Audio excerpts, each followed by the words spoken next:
tiempo es cerca y es tiempo de velar en oración.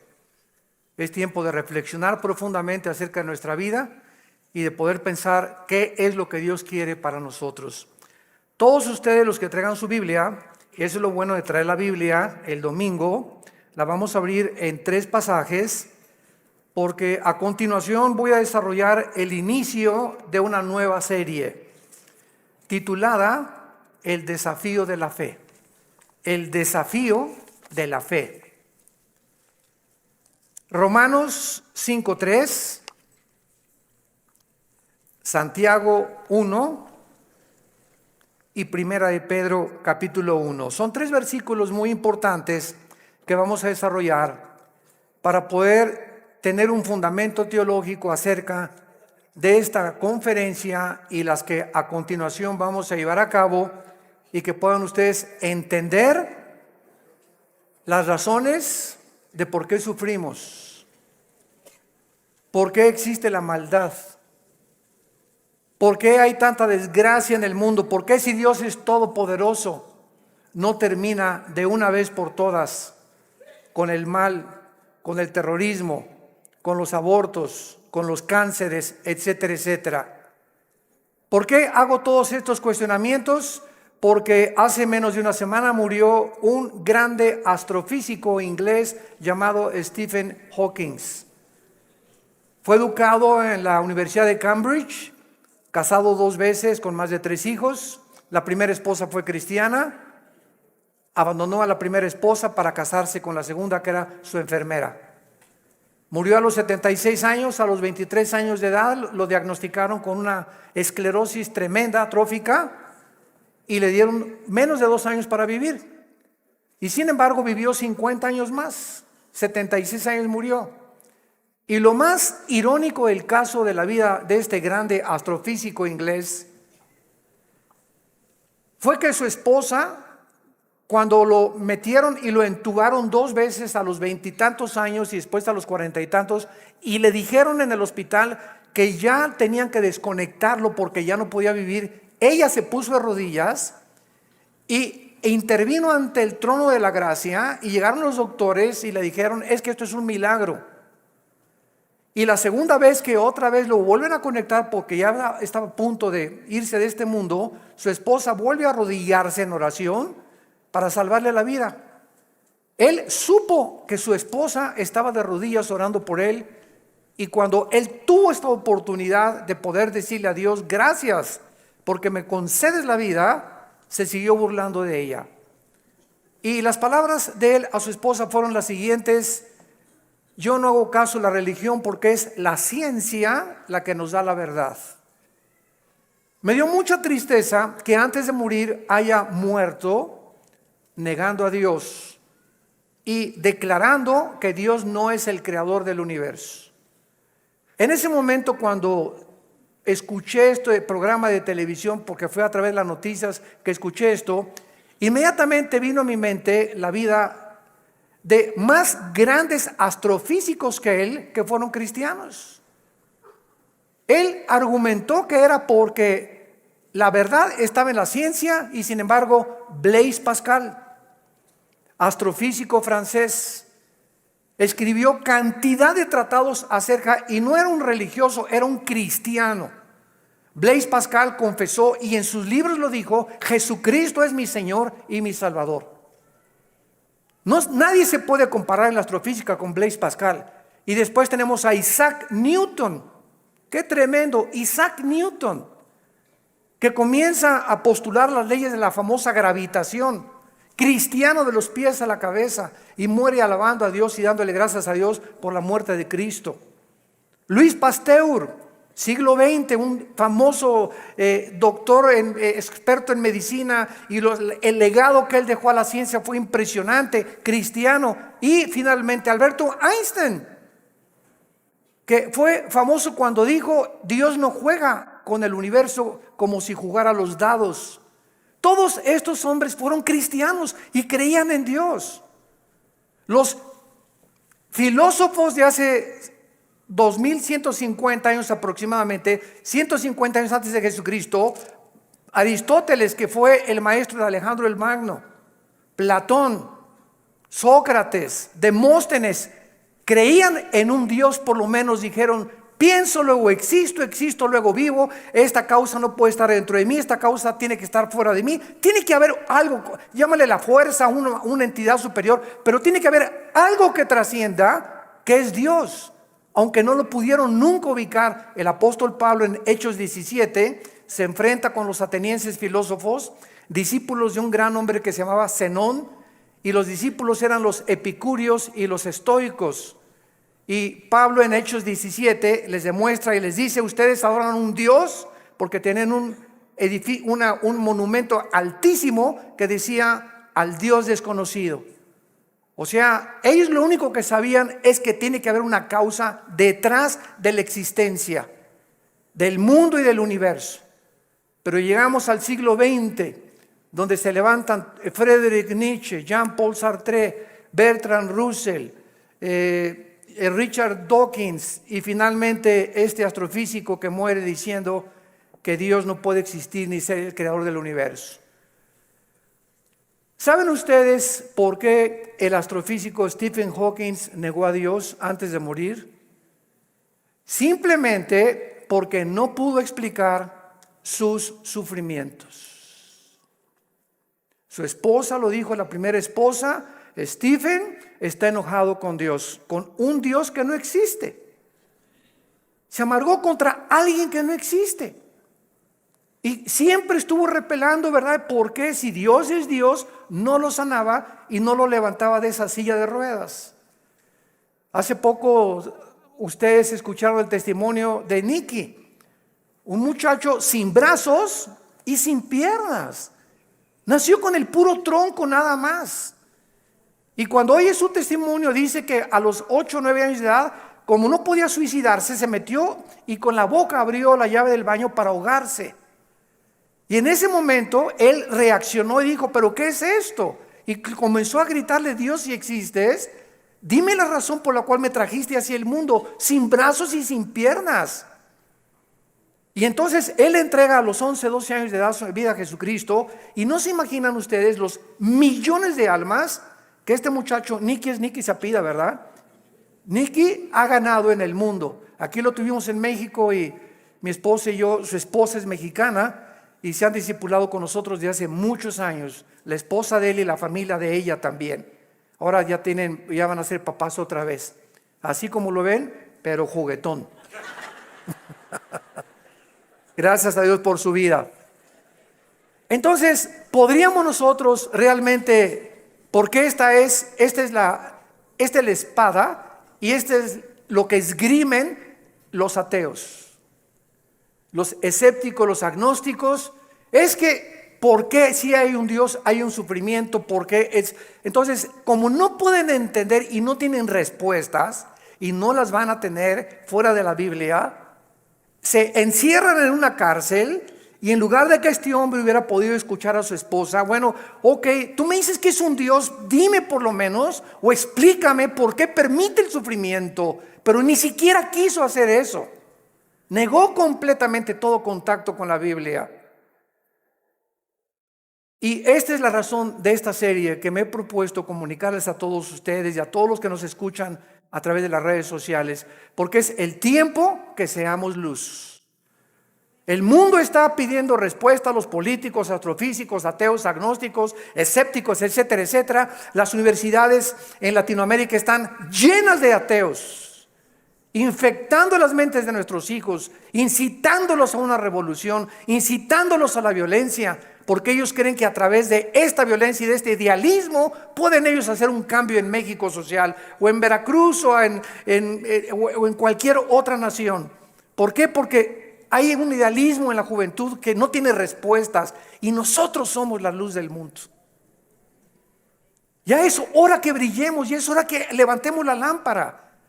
Todos los 70s, 80s y 90s del siglo XX persiguieron a la Biblia, persiguieron al cristianismo, persiguieron a los pastores en Latinoamérica. Yo recuerdo cuando fui a la universidad a la conferencia en la Facultad de Filosofía y Letras, cómo querían burlarse todos. Ay, ya llegó el padrecito, así me decían: ya llegó el padrecito. A ver, ¿de qué nos va a hablar el padrecito? Porque como ellos no tienen respuestas, creen que nosotros tampoco las tenemos. y cuando nos enfrentamos a auditorios y les demostramos que hay más evidencias científicas en la creación bíblica que en la famosa teoría de la evolución. Cuando alguien te diga y tú le preguntes, bueno, ¿cuál es tu punto de vista o tu perspectiva de cómo te imaginas que creó el universo? ¿Qué te van a contestar? Pues por ahí anda una enseñanza, una ideología que se llama el Big Bang o la grande explosión traducida. ¿Y qué significa esto? Que pues los físicos y se imaginan, porque no se puede probar científicamente, que pues comenzó con una explosión en el universo. Y entonces de esa explosión se formó todo lo que nosotros vemos. Cuando las propias leyes de la física, la primera y la segunda ley de la termodinámica, contradicen el Big Bang. Virgen del Socorro. Me atrevo a decir esto. La misma física que dice la primera ley de la termodinámica, nada se crea ni se destruye, la segunda ley, todo tiende al desorden, a la oxidación, a la destrucción, a la corrupción. Nunca del desorden se ha formado el orden, por el amor de Dios. Entonces, ¿cómo podemos estar defendiendo una teoría que la aceptamos ciegamente? Porque mi maestro me la enseñó. Porque tu maestro no tiene ninguna otra explicación. Y como dijo Don Teofilito, como decimos aquí en México, ni la tendrán si no vienen a la Biblia. Porque por medio de la ciencia y por medio de la intelectualidad, que es limitada, el ser humano no puede traspasar y trascender la dimensión espiritual, la dimensión del mundo invisible. Entonces el intelecto choca contra las cosas que no entiende y al llegar ahí se vuelven locos. Entonces no puede el ser humano comprender la inmensidad del universo que nos rodea, ni los caminos ni los pensamientos de Dios, porque son más altos que los nuestros. Dios tuvo que bajar hace 2000 años en la persona de Jesús para Él comunicarnos y revelarnos los secretos que se encuentran detrás de su universo, de su soberanía, de la tierra, de dónde venimos, los animales, la genética y la ciencia, que continúan como demostrando y comprobando simplemente que la Biblia tenía la razón. Y es hora de hablar, y es hora de tener una confrontación directa. Porque el mundo se está hundiendo en la confusión teológica, en la confusión ideológica. Los gobiernos los invitamos al próximo desayuno en junio, ya les dieron su volante titulado El fracaso de los gobiernos humanos.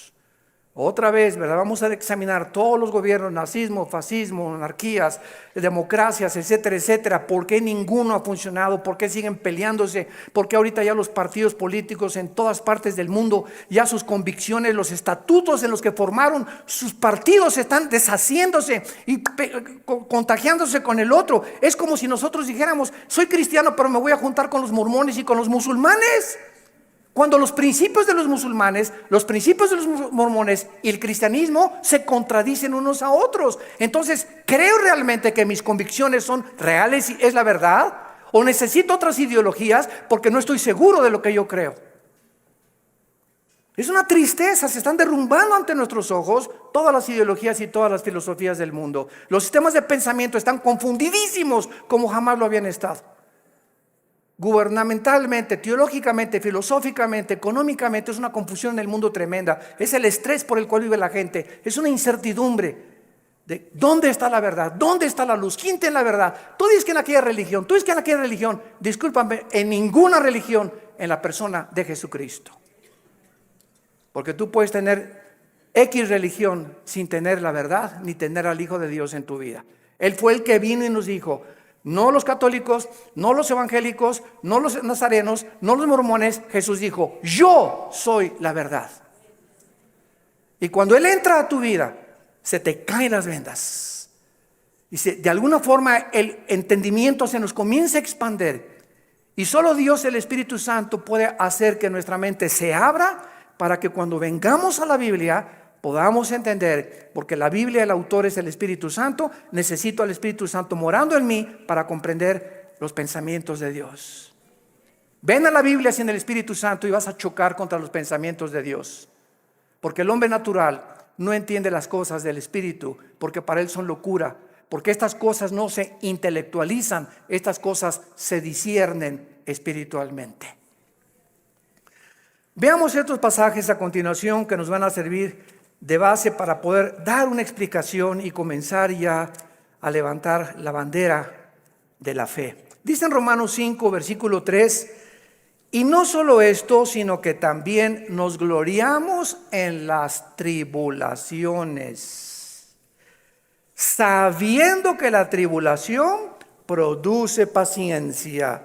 Alguien viene sin el Espíritu Santo y lee este versículo, la conclusión a la que llega dice, esto lo escribió un loco. ¿Cómo puede alguien que está atravesando tribulaciones o problemas gloriarse? Inmediatamente se enfrenta esta persona con una pared. Pero es que esta persona no entiende que las próximas palabras es que estas tribulaciones y estos sufrimientos, Dios los está usando para formar nuestro carácter, que si no sufrieras de otra manera no podrías aprender muchas cosas en la vida que solamente a través del sufrimiento se aprenden. Dice Salomón en Proverbios, el sufrimiento purifica el corazón. Esta es la razón por la cual comenzamos ya a entender, y cuando comenzamos a entender los pensamientos de Dios, y aunque no vamos a ser libres del sufrimiento, por lo menos Dios va a entrar a nuestra vida y nos va a dar una esperanza para que en ese valle de sombra y de muerte tengamos paz. Para que en medio de las tribulaciones que tú estás atravesando y en medio del divorcio que estás ahorita enfrentando y el abandono de tu esposo y el abandono de tu esposa y el abandono de tus padres, por lo menos en medio de ese horno de fuego que tú estás atravesando, Jesús está contigo. Y aunque no se va a acabar hasta que Él venga a todas estas cosas, Él nos da la fuerza para resistir hasta el final con gozo.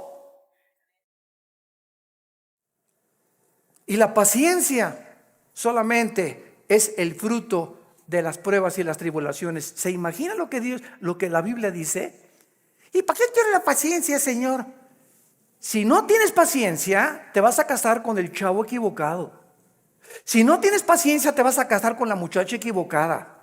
Si no tienes paciencia y eres una persona impulsiva que compras y vendes, etcétera, etcétera, sin meditar ni reflexionar nada, vas a comprar la casa equivocada, el carro equivocado, el viaje que Dios no quería que hicieras lo vas a hacer por tu impaciencia, porque por naturaleza somos impacientes. Entonces la Biblia nos comienza a abrir los ojos y nos dice, espérame tantito, la paciencia es una virtud elemental para que puedas tomar decisiones y no te arrepientas el día de mañana. Pues yo quiero la paciencia, Señor. Viene entonces el fuego de la prueba.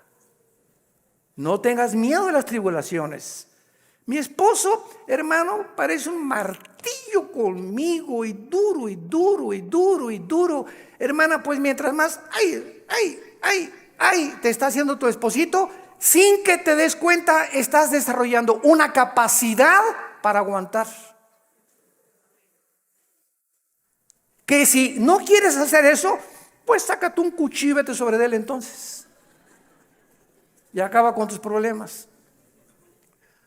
Hace muchos años, quiero irme con mucha calma con estas conferencias porque son muy importantes y tratar no se imaginan, oren por nosotros, por mi esposa y por nosotros, nuestros hijos. Necesitamos mucho de las oraciones de todos ustedes y le pido a Dios mucha oración, que siempre que yo estoy enfrente de un público pueda yo tener la capacidad de explicar su bendita y profunda palabra. Hace muchos años había un dramaturgo inglés llamado Oscar Wilde. Y él hizo muchísimas obras de teatro. Yo me acuerdo, tenía como 18, 19 años de edad. Formé parte de un elenco teatral llamado Hamlet. Y en una de las cosas que yo tenía que declarar durante el escenario, en el teatro, representando a Hamlet, ¿verdad? Dice así la obra de William Shakespeare: morir dormir, no más. ¿Qué es más levantado para el espíritu? ¿Levantar las armas contra un piélago de calamidades y haciéndole frente a acabar con ellas? ¿O esperar el sufrimiento y dormir y morir, no más? En otras palabras, este dramaturgo que no era cristiano, pero creía en Dios, Oscar Wilde, y tenía problemas morales, ¿verdad? No nos vamos a meter con eso ahorita. Oscar Wilde pudo entender que en la vida es o mueres o vives. Ahora, escojo vivir, aguántate. Le decía a mi papá, no chille, agarre piedras. Estamos vivos, no es Disneylandia, por el amor de Dios, ya madura. No es Reino Aventura. No estamos en el milenio todavía, estamos en un mundo de una raza humana caída, donde hay pecado, muerte, oscuridad, sombras, tristeza, enfermedades, violencia, etcétera, etcétera. Y vamos a través de esta serie a explicar por qué permitió Dios esto. Y nos vamos a dar cuenta, cuando veamos la explicación de Dios, vamos a levantar las manos, te voy a decir, Señor, profunda es tu sabiduría y tu gracia y tu misericordia. Cuán profundos son tus pensamientos. Y yo era como era porque no entendía. Ahora entiendo, Señor, y te alabo y te bendigo. Y va a venir una paz sobre tu vida que sobrepase el entendimiento, que te va a dar la fortaleza de seguir viviendo para Jesús. Y este es el propósito de esta serie que he tratado de preparar para todos ustedes y los que nos escuchan. Las tribulaciones nos producen paciencia. Necesitamos la paciencia. La segunda es Santiago capítulo 1, versículos 2 y 3. Santiago capítulo 1, 2 y 3. Hermanos míos, otra vez parecía que estuviera loco Santiago, de cuál fumó. Tengan por sumo gozo cuando se hallen en diversas pruebas. ¿Quién puede llegar a esa conclusión, verdad? Gózate cuando te corran de tu trabajo. Gózate cuando pierdas tu casa. Gózate cuando tienes algún problema, ¿verdad? ¿Por qué me voy a gozar? Porque esa prueba que estás atravesando está produciendo paciencia. Otra vez, Santiago está de acuerdo con Pablo para poder, con diferentes palabras, decirnos que las pruebas producen paciencia. Entonces tú llegas a tu casa con tu esposa. ¿Qué crees, mi chenchita? ¿Qué, mi amor? Estás tan contento, te veo. Te ascendieron de puesto. No, mi amor, al contrario, me corrieron. ¿Quién podría reaccionar así? Nadie, ¿verdad? Ni marihuano. Nadie podría reaccionar de esa manera, más que un cristiano que vive en el Espíritu. Y la esposa, oye, pero ¿sabes una cosa? Esto no es para que te pongas contento. Sí, mi amor, ¿sabes una cosa? Porque acuérdate de Romanos 8:28.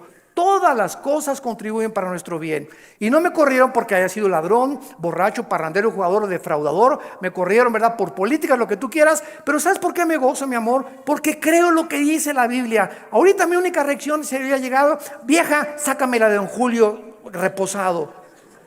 Y vamos a ponernos los dos hasta atrás. Esta vida no vale gorro. Vamos a divertir. Que nada y que Dios ni qué cristianismo. Esa es la otra reacción.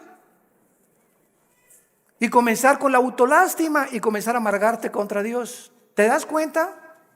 Entonces, en lugar de que tomemos esa actitud, la Biblia nos muestra que nos enfrentemos a los problemas con otra actitud, porque cuando Dios ve que tú enfrentas esa actitud y que tú llegas a tu casa y Señor, gracias, te alabo, yo no entiendo por qué me corrieron, lo único que sé es que tu palabra dice: no desmayes, no tengas miedo, yo soy tu Dios, nunca te dejaré, nunca te abandonaré. Y estoy seguro que viene un trabajo mucho mejor que el que yo tenía. En el momento en el que Dios ve desde el cielo que nuestra reacción aquí en la tierra es diferente a la de los demás seres humanos, Dios nos bendice.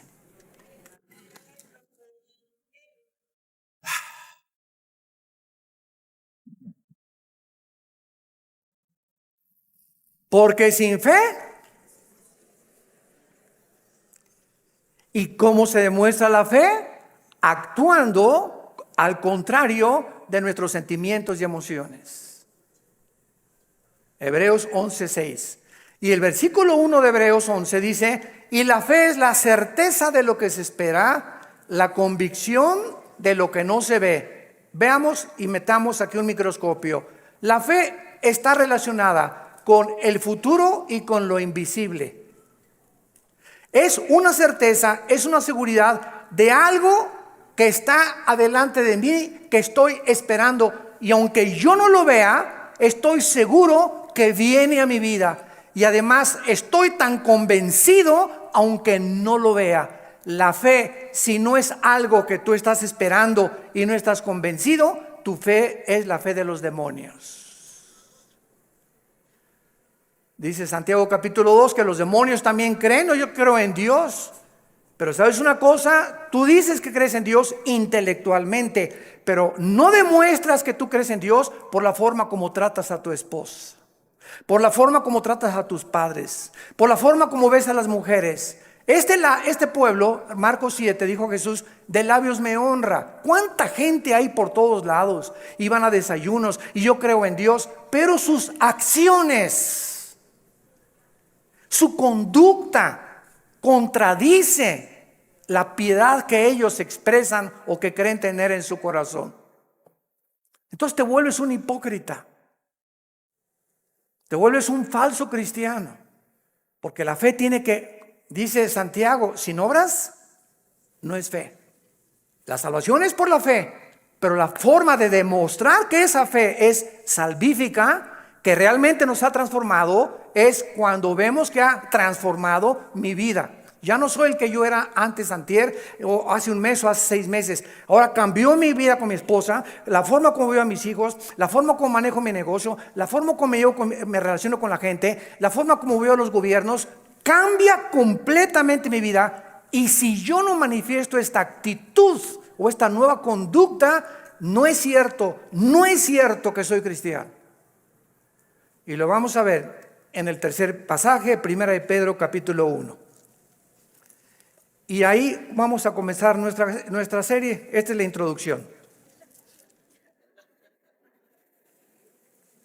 En Primera de Pedro capítulo 1, versículo del 6 al 9,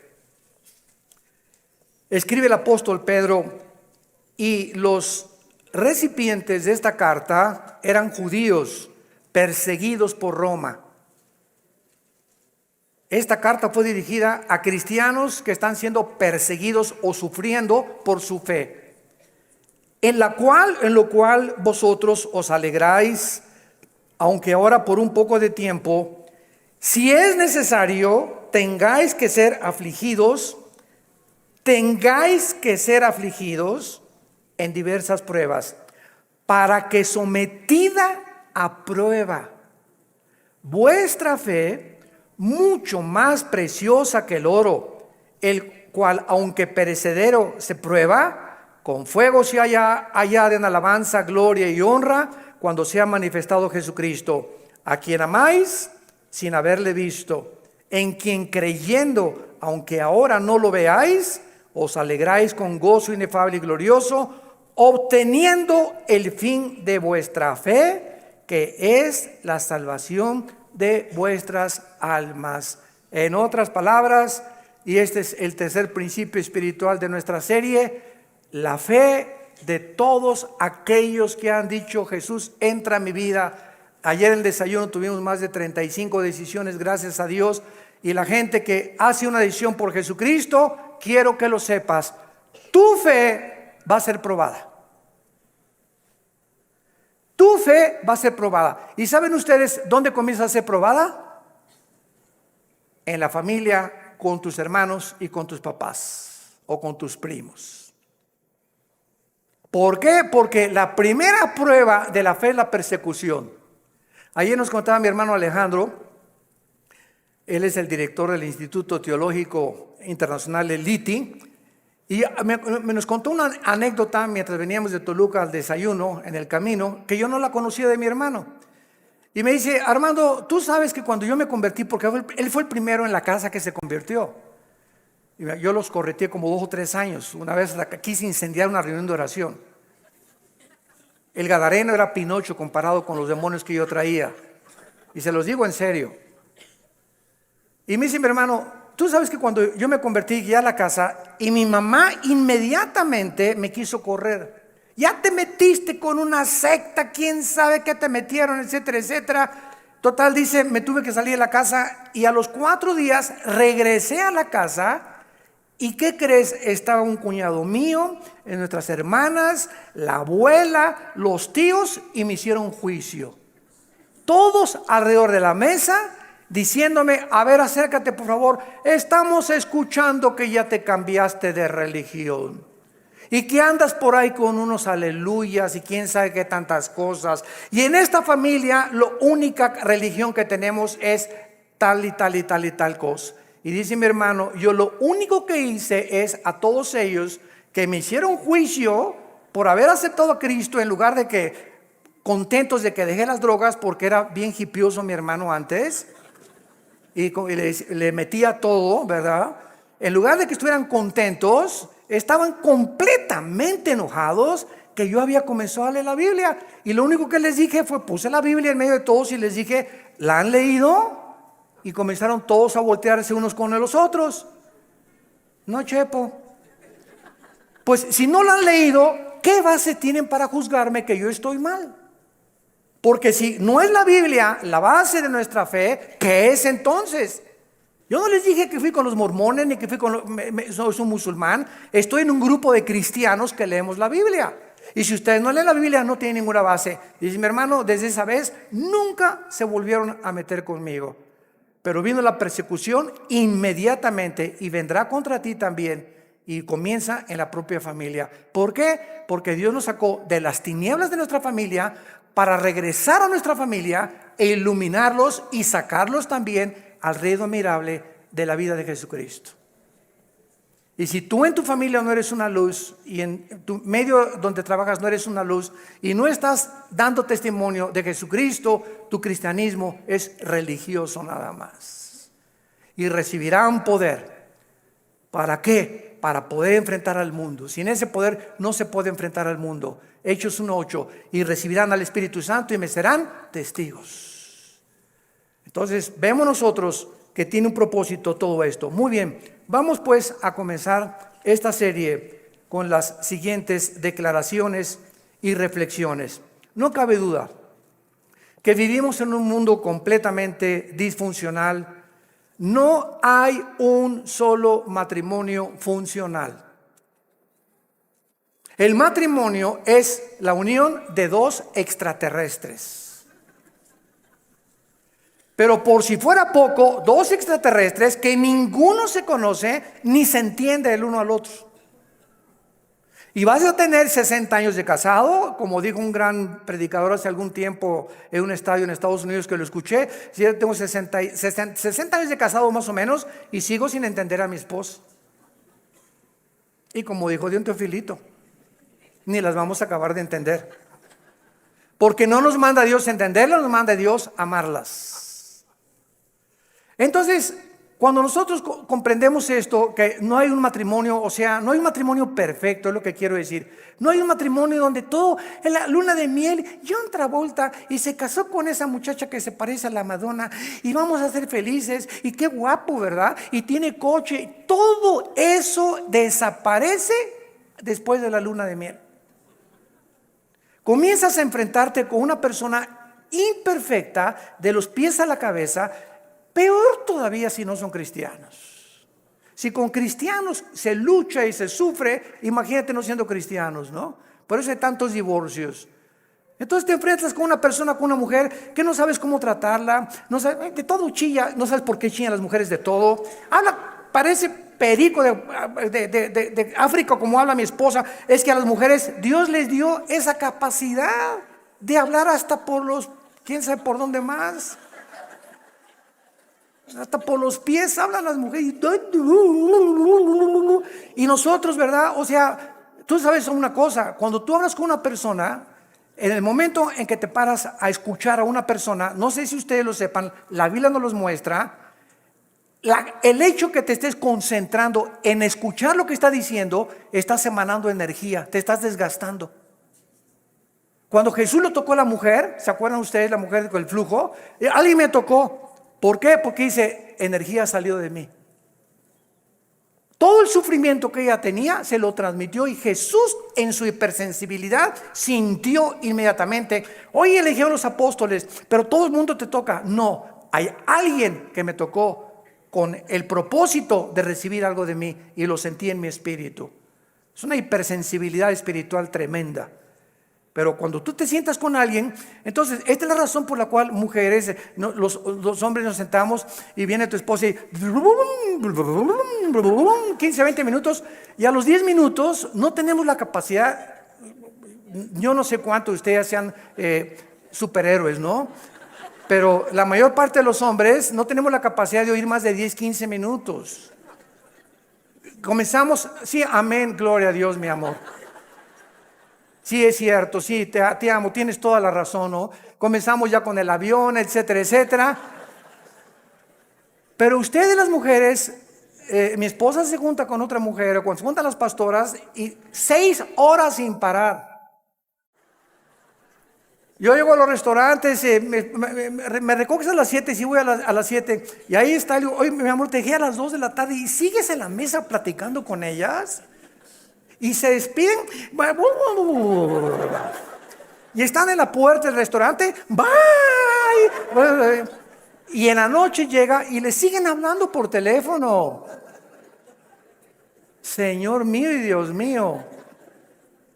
Jesús, María y José y el burrito que los acompaña. Así son. Dejémoslas, felicitémoslas. Pero no las contradigamos, mucho menos, porque así las hizo Dios. Las mujeres tienen 7 días al mes que sus hormonas cambian drásticamente en la famosa menstruación. Y durante esos 7 días no te atrevas a decirle nada. No te atrevas a tocarla tampoco, ni sexualmente tampoco, porque está prohibido en la Biblia. Son tiempos en el que vuela la mosca y se ponen a llorar, hipersensibles. Es una semana en la que hay que yo te llevo el desayuno a tu cama, mi amor, yo le voy a lavar los trastes, yo te lavo la ropa del bebé o lo que sea, ¿verdad?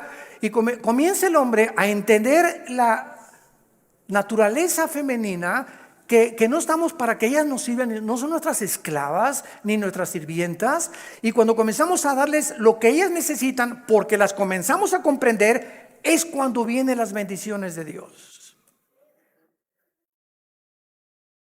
Es cuando vienen las bendiciones de Dios. ¿Por qué estamos haciendo así? Y no somos mandilones, eso no es ser mandilón. Lo hacemos porque Dios nos dice, ama a tu mujer como yo te amé desde la cruz. Con un amor sacrificial. Y cuando yo veo sacrificarte por tu esposa, te voy a bendecir como no te imaginas. Porque el mal que le hagas a tu esposa se te regresa. Es como un boomerang. Se te regresa, dice en Efesios capítulo 5. Nadie aborreció su propia carne, sino que la cuida y la sustenta como Cristo a la iglesia. El daño, las groserías, los gritos, el adulterio mental que traes contra tu mujer, se te regresa y detiene las bendiciones de Dios. Y vas a comenzarte a encontrar desesperado, ya no te puedes gozar en las pruebas, ni en las tribulaciones, ya no tienes paz, ¿verdad? ¿Por qué? Porque necesitas otra vez venir a la cruz y pedirle perdón a Dios por la forma como has tratado a tu compañera, a tu amante, a tu esposa, a la madre de nuestros hijos. Ahí viene. ¿Por qué lo hacemos? Por la fe. Y sin esta fe es imposible que yo agrade a Dios. Vivimos un mundo disfuncional, tenemos que entender esto. Y todas estas circunstancias nos hacen volvernos a la pregunta, que es la que vamos a desarrollar en esta serie: ¿por qué Dios no detiene la maldad? Muy buena pregunta, muy válida filosóficamente. ¿Por qué Dios no detiene tanta destrucción y tantos sufrimientos? Es la pregunta que permanece en las mentes de la mayor parte del ateísmo, y muchas veces no solamente los ateos, sino también de los mismos cristianos. La única diferencia, escuchen esto, señores ateos que nos escuchan, en cualquier programa que haya en el mundo de televisión o de radio o en cualquier foro, Nunca a un ateo ni a un agnóstico le van a hacer estas preguntas, nos las van a hacer a nosotros. Porque los ateos no tienen respuestas. Y como no tienen respuestas, por eso se enojan contra Dios. Y por eso se amargan y por eso dicen que son ateos. Entonces, si el mundo va a cuestionar a algún ser humano para que le responda, no va a ir con los ateos, van a ir con nosotros.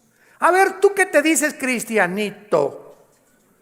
Dime esto y esto y esto. Hace mucho les conté un incidente que lo he repetido así. Una vez estaba platicando sobre el ateísmo en el Hotel María Isabel. Salimos del desayuno hace algunos años y me aborda una persona en el elevador, pero así, ¿verdad? Usted es el señor Andrés, así, mucho gusto, ¿cómo está? Ya entramos al elevador juntos. Usted dice que Dios es todopoderoso, ¿verdad? Pero con esa actitud, ¿verdad? Usted dice que es todopoderoso, ¿verdad? Sí, efectivamente, Dios es todopoderoso. Y si es todopoderoso, ¿por qué no acaba con el diablo si él tiene poder? Y le contesté, porque comenzaría con usted.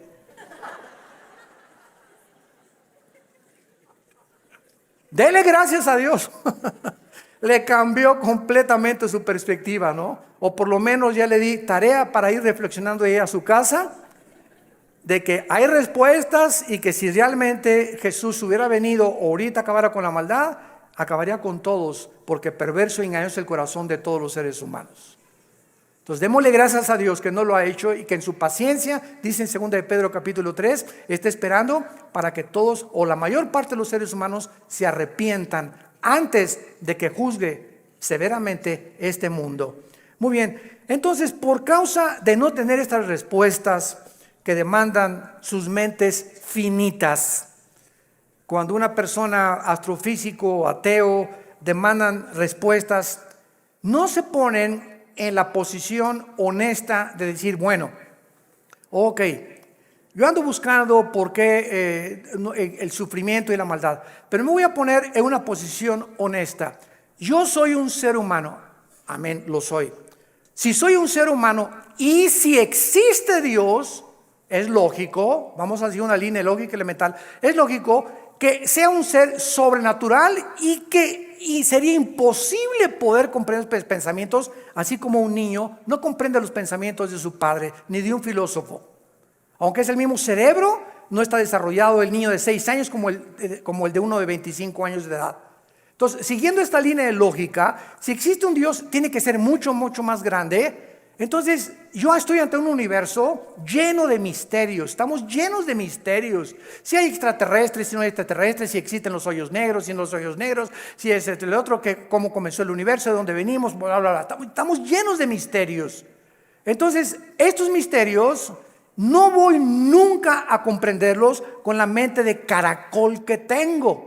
Porque si existe Dios, es un ser hiperdimensional. ¿Qué necesito? Buscar dónde lo puedo encontrar. Si existe un Dios, ¿dónde lo puedo encontrar? Entonces hay mucha gente honesta intelectualmente que se envuelve en religiones. Entonces, por eso Sigmund Freud, el padre del psicoanálisis freudiano, dijo es que el ser humano busca a Dios porque tiene miedo a la oscuridad y a lo desconocido. Y entonces este temor inconsciente, escribió Freud, es lo que impulsa a muchos seres humanos a buscar a un Dios. Se equivocó completamente, porque aun cuando fuera así y me está guiando el temor a lo desconocido, dice la Biblia, me encontrarás porque me buscarás con todo tu corazón. Yo les confieso en mi caso particular, a los 25 años de edad me encontraba yo en un momento existencial en mi vida, que estaba yo en el lodo, así estaba yo en el suelo completamente. Anduve buscando en tantas religiones y por acá y por allá, también experimenté con algunas drogas, era borracho, parrandero, jugador, mujeriego, me decían el aventurero de Tlalnepantla, aunque no vivía en Tlalnepantla. Y a través de esta crisis existencial, mi hermano ya se había convertido, mi hermano Alejandro. Y caí de rodillas un día porque los amenacé, llegaba mi hermano con los cristianos, Armando, arrepiéntete, ustedes están locos. Y llegaban ahí, ¿verdad? Y hasta comenzaron a pelar, en ese tiempo se comenzaron a peinar como Jesús, así. y se ponían hasta unas túnicas blancas y me parecían locos, freaks como le decimos en inglés, ¿no? Y dije, no, están más locos que nada, es la nueva onda, ¿verdad? Y peace and love y todo así, amorosos y todo, no me convencían. Hasta que llegó esta crisis existencial en mi vida, en la que ya no tuve más que hacer, intenté quitarme la vida 2 veces, ya no quería vivir, dije, no hay propósito, significado en mi vida. Y en esa crisis caí a las 4 o 5 de la mañana recordando las palabras que siempre mi hermano antes de irse a la casa oraban por mí. Y esas oraciones que hacían por mí en la casa me llegaron a tocar las fibras más sin que yo lo supiera, movieron mi espíritu. Y me levantó el Señor, creo, a las 3, 4 de la mañana y caí de rodillas. Le dije, Dios, si tú existes, te necesito. No sé quién eres, pero yo te necesito si tú existes. Y si es verdad que es tu hijo, al quien tú escogiste y en quien el cual tenías tu complacencia y lo mandaste para que lo oyéramos a Jesús, no dijiste que oyéramos a Buda, ni a Mahatma Gandhi, ni a Mahoma. Tú dijiste a él oír. Si es Jesús, yo lo necesito en mi vida. Le hablé a mi hermano a las 4 de la mañana, pasó por mí a las 5 de la mañana, me llevó a la casa de un misionero bautista con un corazón impresionante por el amor de las almas, y ahí estuve yo en un mes de febrero, marzo, ¿verdad?, de 1974, caí de rodillas junto al piano, que era un músico misionero, y le grité a Dios. Me comenzó con la Biblia, por cuanto todos han pecado y son apartados de la gloria de Dios, la paga del pecado es la muerte, Juan 3:16, Dios te ama, etcétera, etcétera. Y comencé a llorar y a llorar y a llorar y a llorar durante 40 minutos llorando. Y yo no sabía ni por qué lloraba, pero estaba llorando. Sentía que eran capas que se me quitaban así encima. Y ahí quedé tirado todavía como media hora. Ya me dijo el misionero, dijo, vamos a dejar a tu hermano aquí solo en mi estudio. Ya salí yo y sentí como que me habían quitado, ¿verdad?, todas las frustraciones y desilusiones y traiciones que traía y mentiras de todo lo que programas virulentos que el mundo me puso. Y fue la forma en la que Jesús me dijo, ¿verdad?, tú eres a quien tú estás persiguiendo. Y de ahí en entonces, ¿verdad?, mi vida fue cambiada radicalmente. Yo supe que había llegado al final de mi vida y que si Él era Jesús, yo tenía que dedicar mi vida a Él. No había ninguna aventura más grande en la cual un hombre pueda aventurarse a vivir más que conocer a Dios. No hay una aventura más grande. Conocerle es el más grandioso afecto de nuestros sentidos y amarle el más grande de nuestros propósitos. A los 3 años de que comencé a trabajar yo en la hotelería, era gerente del hotel, el que acabamos de ir ahorita en la reunión de los pastores en Acapulco, enfrente de la Diana. Estuve de gerente como 1 año, gerente en el Hotel Camino Real de Polanco, etcétera, etcétera. Y le dije a Dios, me voy de misionero. Yo creí que Dios me había llamado para otra cosa, me fui de misionero y me fui a la sierra de Oaxaca, entre la costa chica y la costa grande, entre Oaxaca y Guerrero. 3 años durmiendo en pisos de adobe. Mi cojín era un ladrillo envuelto en periódicos y me tapaba en la noche con periódicos, con los indígenas. Yo creí que me había llamado Dios para ser misionero, porque los misioneros que conocí en Acapulco me mandaron para que yo fuera, y lo único que me daban era un cheque de $100 al mes. Comíamos lo que pescábamos, las almendras que arrancábamos y los mangos que quitábamos de los árboles durante 3 años de mi vida. Y ahí conocí la máxima de las pobrezas. Más pobre no puede ser. Yo dormido en camas de piedra, hermano, te gané. En covachas, estas eran chozas de adobe. Y además había un pueblo ahí que se llamaba El Ciruelo, cerca de Tejucunicuilapa, en la Costa Chica, que era de leprosos. Y me acuerdo que un día me dijeron, ¿por qué están tapados así? Es que son leprosos. Y yo creí a las 2 de la mañana que Dios me había llamado a morir con lepra. Y le dije a las 2 de la mañana, Dios, si ese es mi destino, Señor, aquí estoy. Yo no sabía ni qué contagios era la lepra, ni conocía mucho de la lepra, pero yo creí que Dios me había llamado para morir como un leproso. Y ya, ¿verdad? Pasaron los 3 años, regresé a Acapulco, comencé a predicar, a fundar movimientos de estudios bíblicos en las casas. En 1979 la organización de el famoso evangelista, que vamos a orar por él, Luis Palau, se está muriendo de cáncer, por cierto. Tiene cáncer en los pulmones, Luis Palau. Me hablaron a formar parte del equipo de Luis Palau. Del 79, 80 y 81 estuve como evangelista por toda la República, todo Tabasco, Guerrero, Veracruz, pueblito en pueblito, predicando de choza en choza, pueblito.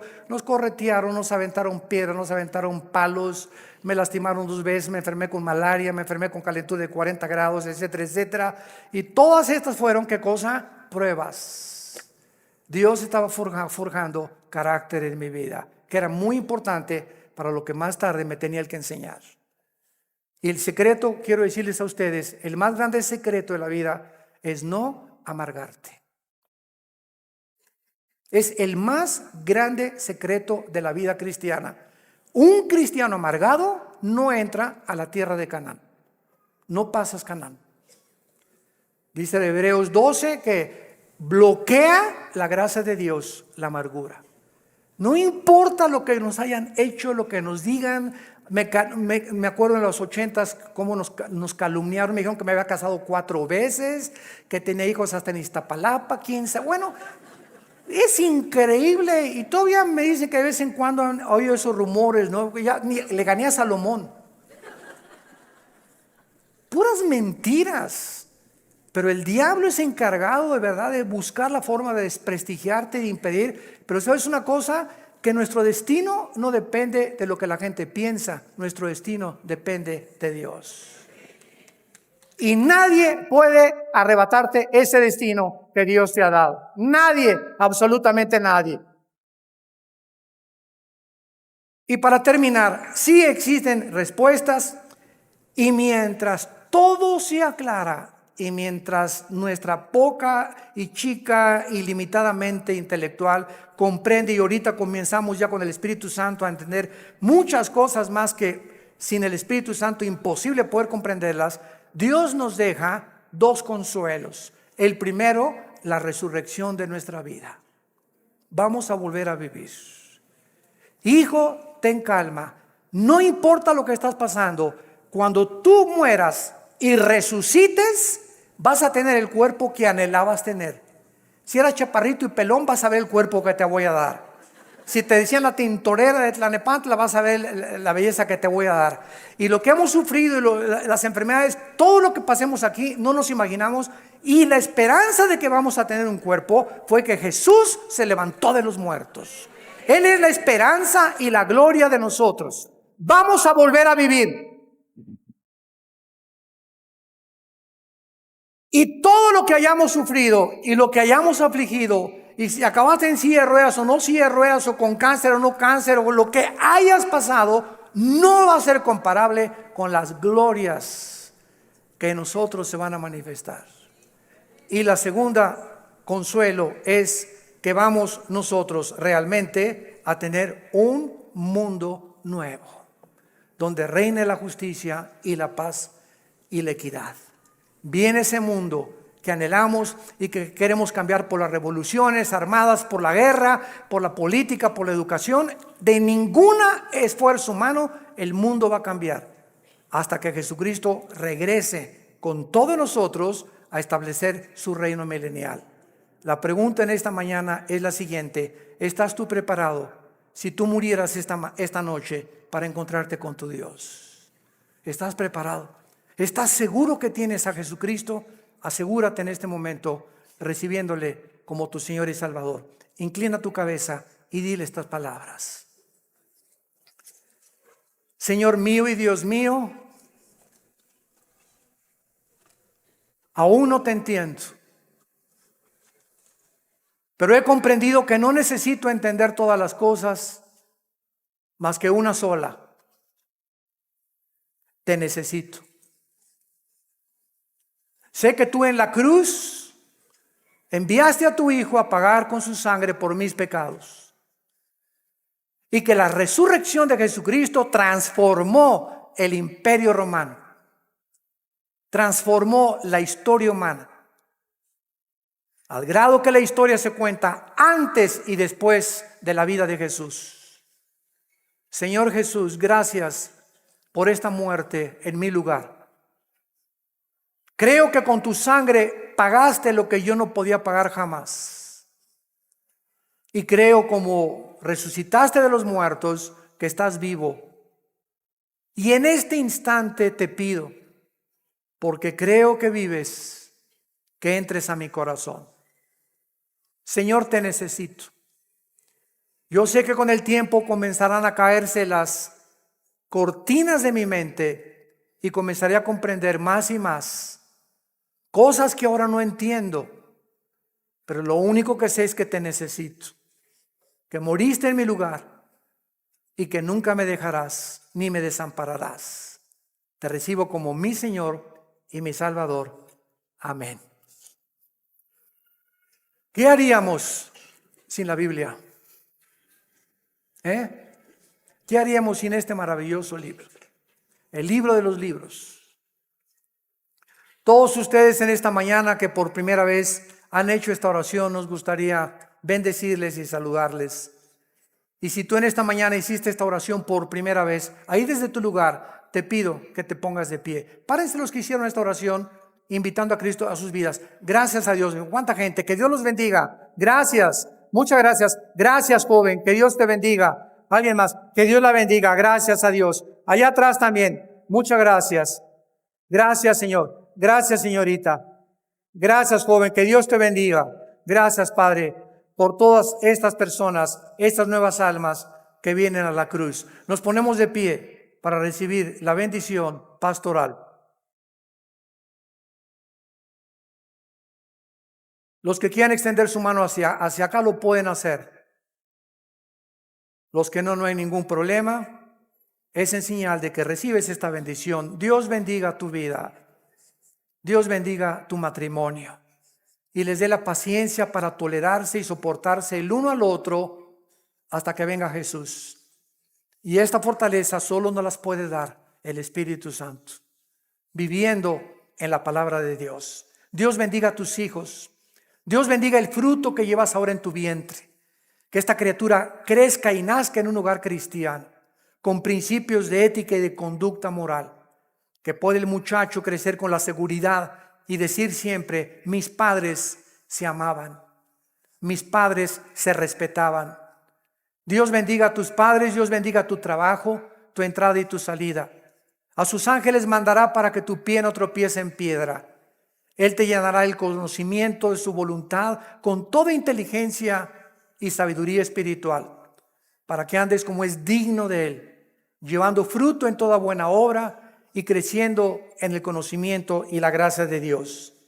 Nosotros ya no estamos en tinieblas, estamos bajo la luz, para que seamos luz en medio de una generación que se está degradando y perdiendo rápidamente por la corrupción que hay en el mundo. Que esa paz que sobrepasa el entendimiento, guarden ahora tus pensamientos y